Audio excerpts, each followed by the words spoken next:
Alright, so how's everybody doing today? I just wanted to bring to you guys attention a topic that is currently on the forefront of this country's one of its biggest problems right now that affects the majority of our population, and that's the war that we're in right now. And when I say war, it's not the war that you think of when you first hear that word of the United States and maybe another country fighting over political or economic resources. This is the war that's happening right now in our country with drugs and the use of drugs with the people in our society. In today's society, over 50% of people who die before 50 years old, the result is a drug overdose. And those numbers are more than double the year before that. So these numbers are on the climb, and it's interesting to see why. And I just want to introduce you guys to a few topics for possibly explaining these alarming trends that are happening when it comes to people using drugs in this country, and the effects that it has on not only that person, but people they may know and people they don't even know who financially are being affected and they may not even know it. So the cost of drugs in this country, in the U.S., the amount of taxpayers' dollars we spent last year was $740 billion total. That comes to include lost work productivity from people who are using drugs, healthcare, the treatment process of all the people using drugs, as well as law enforcement and other types of prevention programs.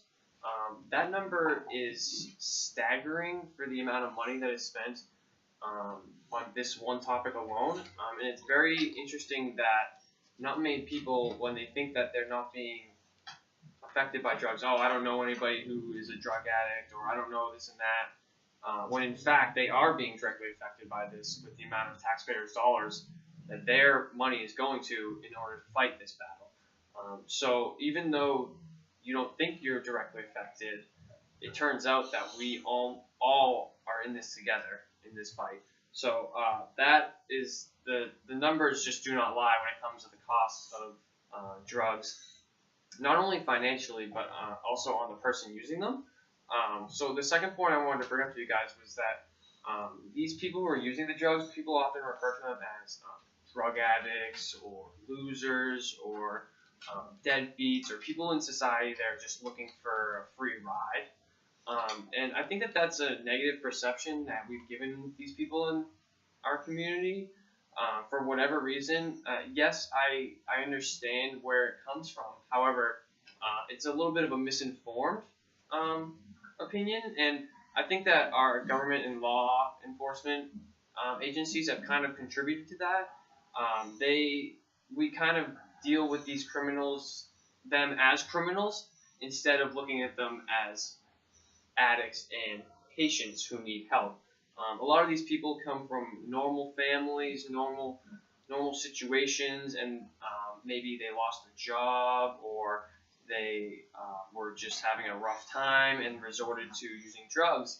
And these things take over their psyche mentally and don't allow them to make informed decisions on their own, eventually turning their life into shambles and creating a downward spiral for them.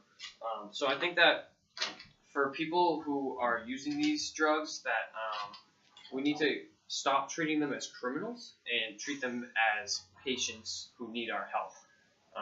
It's alarming the number of people that are affected by this. 20 million people nationwide suffer from drug or alcohol issues.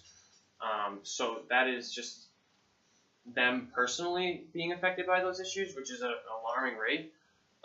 It's very hard to see that people are treating them as badly as they are without giving them the benefit of the doubt and listening to their story or where they possibly have came from.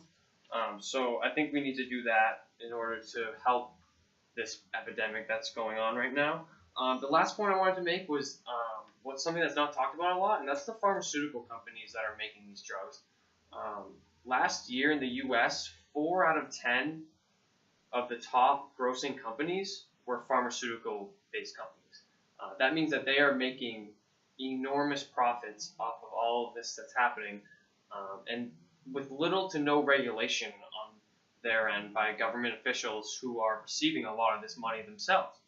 So I think that we need to take a deep look into how we go about regulating and making sure that these companies are doing the right thing instead of just going straight for profit, which has led in large part to this epidemic taking place. So I think that that's going to be a big step. The National Institute on Crime, Drug Abuse also statistically shows the numbers that they don't lie and they're only on the rise. About 1 in 5 people who are incarcerated in this country are incarcerated because of drugs. So that just goes to show that these people who need our help are out there not getting the help that they need. So in order to change the perception and start winning this war on drugs, we need to take a look at the pharmaceutical companies. We need to start looking at these drug abusers as not criminals and addicts, and we need to look at all the money that is being spent into these programs and the war on drugs in general, and if we really want to make a change.